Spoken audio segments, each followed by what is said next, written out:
Pada masa yang sangat jauh sebelum cerita ini sampai ke telinga kita, hiduplah sebuah kerajaan yang dikelilingi pegunungan tinggi dan hutan yang tak pernah sepi dari desir angin.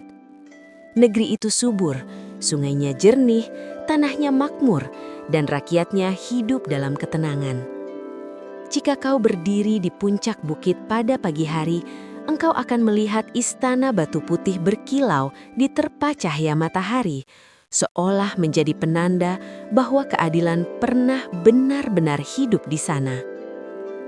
Kerajaan itu dipimpin oleh seorang raja yang dikenal bijaksana. Ia bukan hanya pemimpin, tetapi juga pelindung.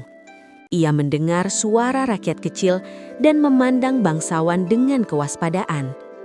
Namun, tak ada kekuasaan di dunia yang mampu menunda kehendak waktu.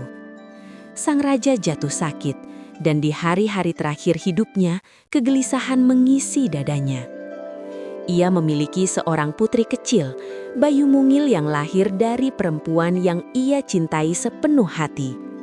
Putri itu belum mampu berjalan, belum mampu menyebut namanya sendiri, tetapi telah membawa harapan besar sebagai pewaris masa depan. Ketika raja menghembuskan nafas terakhirnya, dunia istana berubah sunyi, dan dari kesunyian itulah lahir dendam yang lama tersembunyi.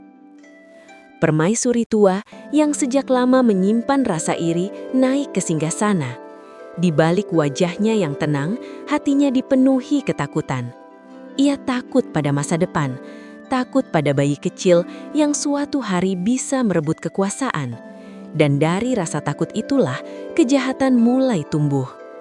Dengan perintah dingin, ia menyingkirkan ibu sang bayi dan memerintahkan agar bayi itu dibuang ke sungai. Malam itu gelap, langit seolah menunduk menyaksikan perbuatan manusia.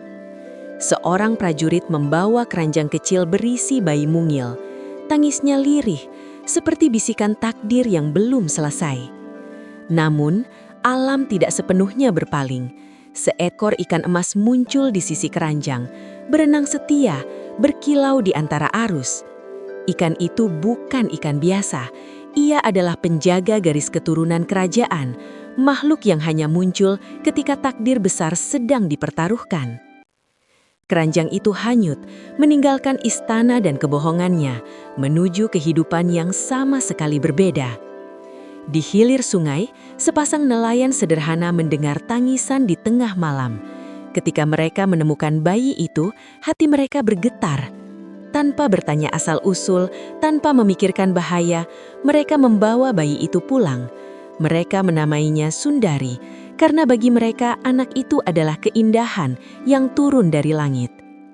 Kau tahu, terkadang keluarga tidak dibentuk oleh darah, tetapi oleh kasih. Dan di rumah kecil itulah Sundari tumbuh, dikelilingi cinta, tawa, dan doa. Seiring tahun berlalu, Sundari tumbuh menjadi gadis yang lembut dan bercahaya.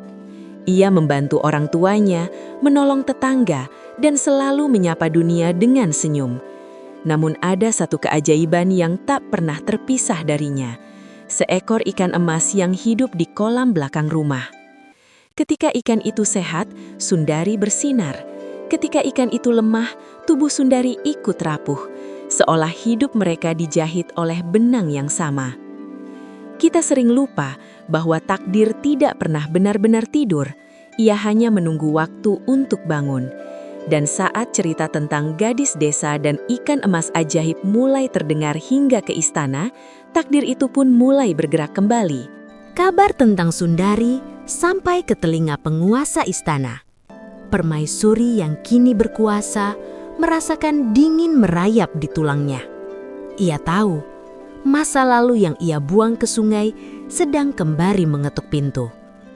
Dengan bantuan penasihat licik, ia menyusun rencana untuk memisahkan Sundari dari ikan emasnya. Dengan dalih kehormatan, Sundari dibawa ke istana. Ia meninggalkan rumah nelayan dengan hati berat, sementara ikan emasnya berenang gelisah, seolah tahu bahaya sedang menanti. Di balik tembok istana yang megah, penderitaan mulai mengintainya. Sundari diberi pekerjaan berat, diperlakukan kasar, namun ia tidak mengeluh. Kau akan melihatnya tetap menolong, tetap tersenyum, bahkan ketika tubuhnya mulai melemah. Karena kebaikan sejati tidak memerlukan panggung. Ia hidup bahkan di ruang paling gelap. Permaisuri menguji ikatan Sundari dengan ikan emas. Ikan itu dipindahkan ke wadah sempit, airnya dibiarkan kotor. Dan seketika itu pula, Sundari jatuh sakit. Tabib tak menemukan penyakit, karena yang melemah bukan raga, melainkan ikatan hidupnya. Di saat yang sama, seorang pangeran dari negeri seberang datang berkunjung. Ia melihat ketakutan di wajah rakyat, kegelisahan di istana, dan cahaya aneh pada seorang gadis pelayan yang tetap lembut meski menderita. Hatinya tahu ada kebenaran yang disembunyikan. Ketika rencana terakhir permaisuri dijalankan untuk memusnahkan ikan emas, pangeran itu memergoki kejahatan tersebut. Ia menyelamatkan ikan itu, mengganti airnya dengan air jernih. Dan pada saat yang sama, Sundari terbangun dari ambang kematian. Kebenaran akhirnya terungkap. Orang tua angkat Sundari menceritakan asal-usulnya. Semua yang selama ini disembunyikan, kini berdiri di hadapan cahaya. Di hadapan rakyat, pangeran mengumumkan kebenaran. Sundari adalah putri mahkota sejati, ikan emas adalah saksi hidupnya. Dan permaisuri, dengan segala tipu dayanya, akhirnya runtuh. Keadilan ditegakkan. Sundari naik ke singgasana bukan dengan dendam, melainkan dengan kasih. Ia memeluk orang tua angkatnya, mengakui mereka sebagai orang tua sejati. Kau lihat, takdir tidak pernah salah alamat. Ia hanya berputar, menunggu manusia siap menerimanya. Dan begitulah, putri yang dulu dihanyutkan oleh iri, kembali sebagai ratu yang memerintah dengan cinta. Ikan emas tetap berenang setia, bukan lagi sebagai rahasia, tetapi sebagai simbol bahwa kebaikan akan selalu menemukan jalannya pulang.